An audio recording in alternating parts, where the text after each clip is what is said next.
no-code is the only logical step after low-code.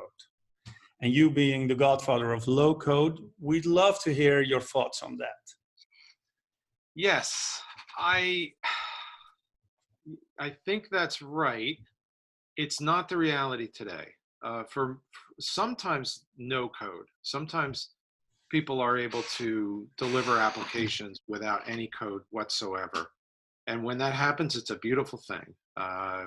You get the application. You don't have to spend the time writing code. Generally, the application is going to be much more manageable and maintainable going forward. So when it happens, it's a beautiful thing. Unfortunately for a lot of folks, it's not the reality. However, there are a number of developments that I see in the field that I think are pushing us more and more toward the ability to deliver applications without any coding whatsoever. One is just the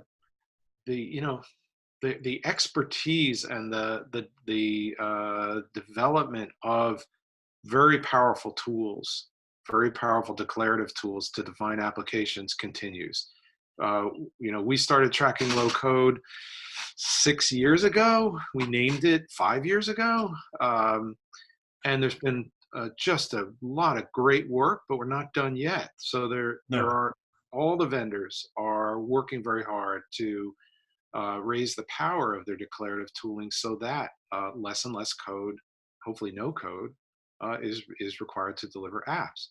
We also have AI coming into the mix. This is a very interesting set of developments where essentially by making suggestions during the development process, you can head off performance issues, you can head off bad design decisions.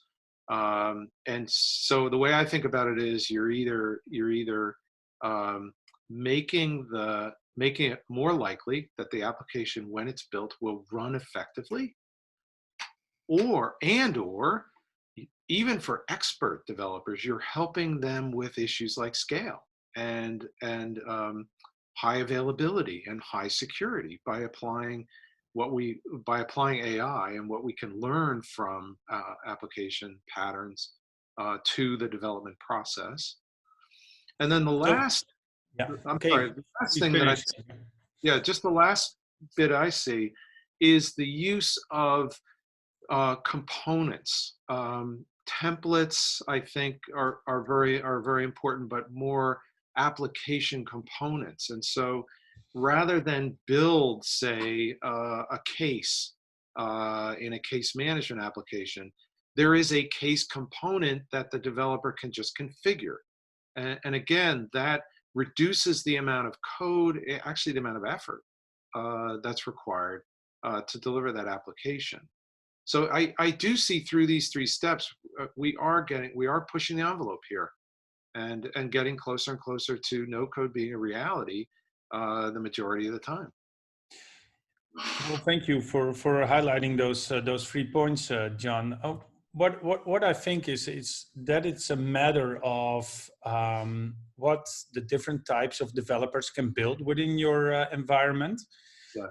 So we make a distinction between a citizen developer and a no-code developer and a experienced developer. And our belief is that both the citizen developer and the no-code developer should be able to build their applications without the use of any code.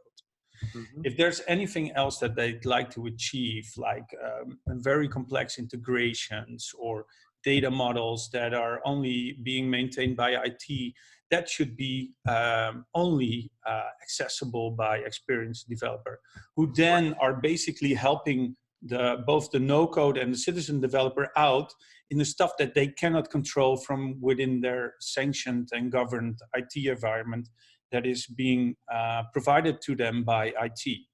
Right. So what do you think is the extent of what a citizen developer could build himself? And how does that differ from what an experienced developer could develop? Yeah, that's a great question. And I love the way that you have outlined the roles. I think that's important for everyone to do, within their organization. It's very important as we pursue citizen development, which we'll get to. We'll talk about that. That's a really Yeah. important. But it's really important to understand your business people and their capabilities.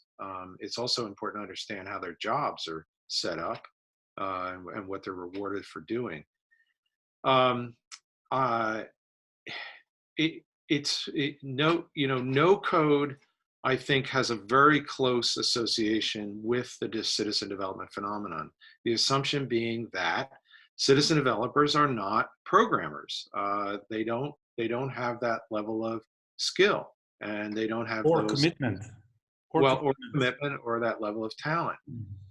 That's generally true, although I'm finding that, in some cases they do have some of that ability. You find people that are comfortable writing Excel macros, for example. They're comfortable doing a little scripting. But what I consistently find is that, business people and citizen developers do not understand software projects. They don't understand how to set up a project. What do you deliver first? What is the sequence of requirements that you then tackle in subsequent releases? I consistently have found that a lot of citizen developers, when they're presented with a low code or a no code, or a no code approach, the first thing they do is try to boil the ocean. They try to automate everything. Exactly. And rather than a developer, under these days particularly, understands, get started with the narrow problem, the most important problem first, and then you build out from there. Citizen developers also don't understand security, nor should we expect them to. They Exactly. they don't understand how to set up identities or security policies or permissions. We should not expect that, No. of No. them. And then lastly, citizen developers don't understand application architecture. So one of the first things that can go wrong is, given a tool to define a data model, it's almost guaranteed that a business person will design a very inefficient data model. And then that's just the tip of the iceberg. There are other, aspects of application architecture that they don't understand, nor should they have to.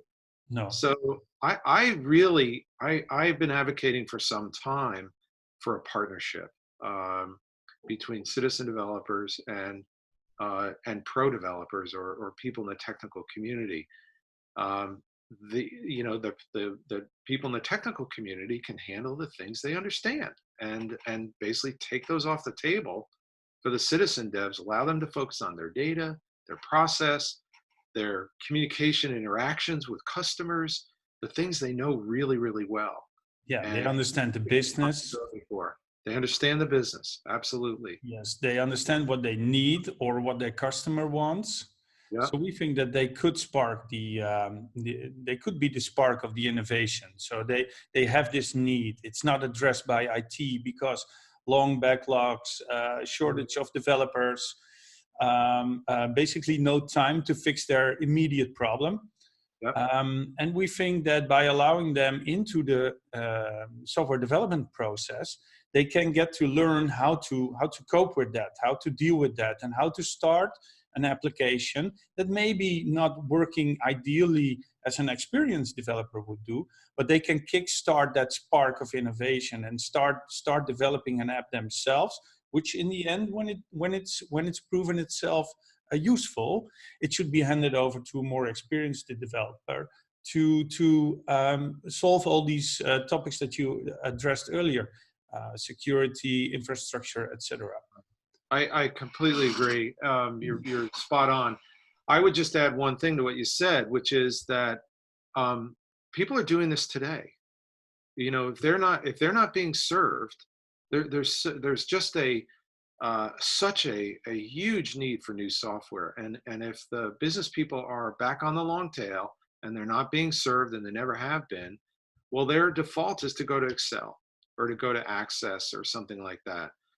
The opportunity, just there's a fundamental opportunity to just recognize the value of that work, but move it to a managed environment. If you put it on a platform, then you can see what's happening. You can see what projects are out there. You can see how widely used they are.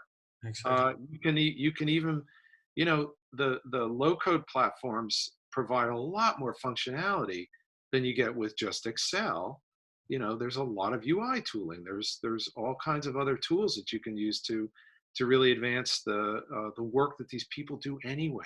That's Yes. the thing; they're doing it anyway. They'll be looking for solutions themselves all the time, and they're already doing it. So it's best to provide them with a platform that is governed and sanctioned. Absolutely. Absolutely.